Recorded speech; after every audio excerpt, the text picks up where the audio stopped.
Alors on est à Sceaux, en banlieue parisienne, dans le château de Sceaux, dans le parc de Sceaux qu'a dessiné le nôtre à la demande de Colbert. Ce soir, on vous emmène à l'avant-première de Carmen, mise en scène par Radu Milhaleanu, le réalisateur de Va vie devient, du concert, de la source des femmes. Radu, c'est un ami de la chaîne, alors il nous a autorisé à entrer dans les coulisses.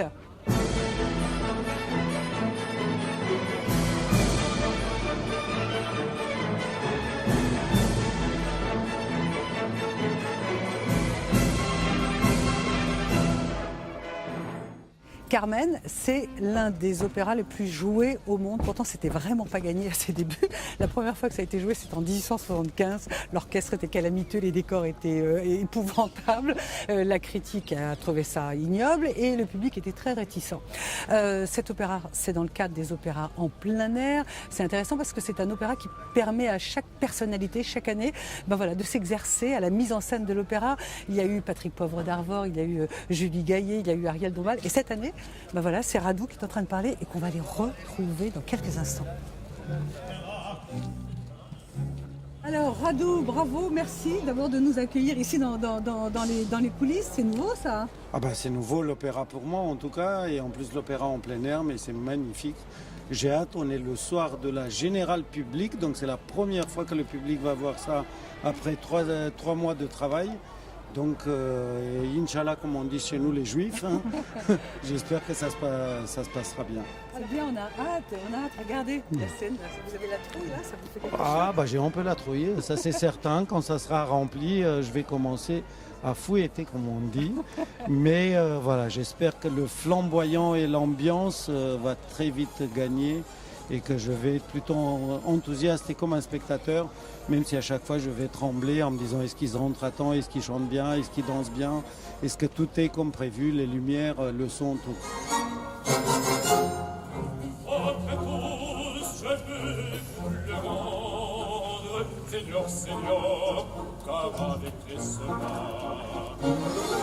Carmen, c'est d'abord, disons, l'opéra le plus joué au monde et qui parle d'abord d'amour.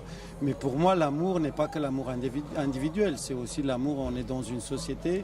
Donc bien évidemment, je n'ai pas changé, c'est-à-dire c'est d'abord l'histoire d'amour entre Carmen et Don José, un amour fou, passionnel. Mais ensuite, effectivement, déjà Bizet a écrit qu'il y a des Sévillans, donc des Européens qui sont bien chez eux.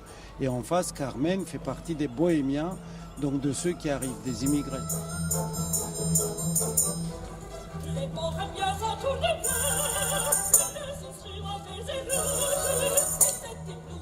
J'ai un tout petit peu plus appuyé là-dessus en transformant en plus les Bohémiens en toutes sortes d'immigrés qui aujourd'hui traversent énormément la Méditerranée et qui demandent un accueil, donc demandent de l'amour, puisque l'opéra parle d'amour, demandent un peu d'amour de la part de ceux qui devraient les accueillir. Pour incarner cette diversité, pour parler finalement des immigrés, est-ce que vous avez choisi une distribution particulière? Oui, on a choisi donc Carmen, c'est quelqu'un qui est méditerranéen, elle vient d'Égypte, même si elle vit en Allemagne aujourd'hui puisqu'elle est cantatrice à l'opéra de Dresde et d'Essen, je crois. Mais donc voilà, toute la distribution a été faite en fonction qui sont les Sévillans, qui sont un peu des Occidentaux, typologie occidentale, et qui sont les Bohémiens, où j'élargis à si je peux dire, des Méditerranéens, des arabophones, des Africains noirs et aussi un tout petit peu gitans.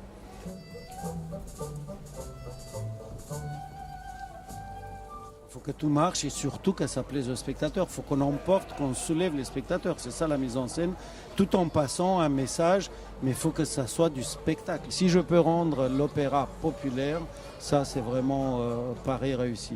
Comme j'ai un tout petit peu réussi avec le concert, c'était un miracle à ce que Tchaïkovski devienne un hit et qu'il soit beaucoup acheté par les jeunes. Si jamais je pouvais faire venir des jeunes à l'opéra, ça serait merveilleux.